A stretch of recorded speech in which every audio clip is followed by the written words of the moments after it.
अस्सलाम वालेकुम रहमतुल्लाहि व बरकातुहू। सासू माँ बस कर दो, बस कर दो। रमज़ान के आखिरी दिनों में मुझे एक बहन का मैसेज आया और उन्होंने कहा कि भाई आप बड़ी वीडियोस बनाते हैं, एक वीडियो मेरे लिए भी बना दें। मैंने कहा जी किस बात की वीडियो बनाऊं? कहने लगे जी मैं अल्हम्दुलिल्लाह शादीशुदा हूँ, अपने घर में बहुत खुश हूँ, मेरे बच्चे भी हैं और माशाल्लाह मेरी सास बहुत नेक है। माशाल्लाह रमज़ान मुबारक में कुरान पढ़ती हैं, दुरूस अटेंड करती हैं, लोगों से कहती हैं कुरान पढ़ो, दुआएं करो, अस्कार करो। लेकिन मुझे ये समझ नहीं आता कि मुझे उन्होंने घर के कामों में इतना लगा दिया है कि आप यकीन कीजिए कि मैं इशा की नमाज भी मुश्किल से पढ़ पाती हूँ।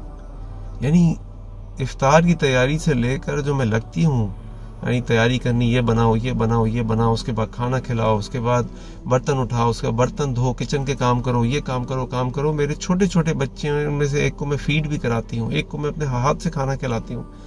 लेकिन मेरी सासू माँ सारी दुनिया की औरतों से तो कहती है कि कुरान पढ़ा करो, मेरे इतने पारे हो गए, तुम्हारे कितने पारे हुए, इतने कुरान तो पूरे करो। और मुझे आप कुरान तो छोड़ दीजिए, मुझे तरावी पढ़ने का भी वक्त नहीं मिलता, और वक्त मिलता है तो मेरी हिम्मत नहीं होती, क्योंकि मैं भी तो रोजे रखती हूँ, मेरे छोटे बच्चे हैं, मुझे उनको फीड भी करना है, मुझे उनको खिलाना भी है, फिर सारे घर को भी खिलाना है। तो सासू माँ थोड़ा सा अपनी बहू पे रहम करें, ये भी मुसलमान हैं, इनके भी रमज़ान है। पहले तो अपने घर में रमज़ानों में 1 डिश पॉलिसी बनाएं, कम से कम खाएं। रमज़ान खाने का महीना नहीं, रमज़ान रोज़े का महीना है। दूसरी बात ये कि जहाँ आप खुद इबादत कर रहे हैं वहाँ अपनी बहू को भी इबादत का मौका दें, उसके लिए भी आसानियाँ पैदा करें, उसके लिए भी कोशिश करें। तो सासू माँ आपसे रिक्वेस्ट है कि प्लीज़ जहाँ अपनी इबादत की फ़िक्र है वहाँ अपने बहू और बच्चों की इबादत की फ़िक्र भी करें। अस्सलाम वालेकुम व रहमतुल्लाहि व बरकातुहू।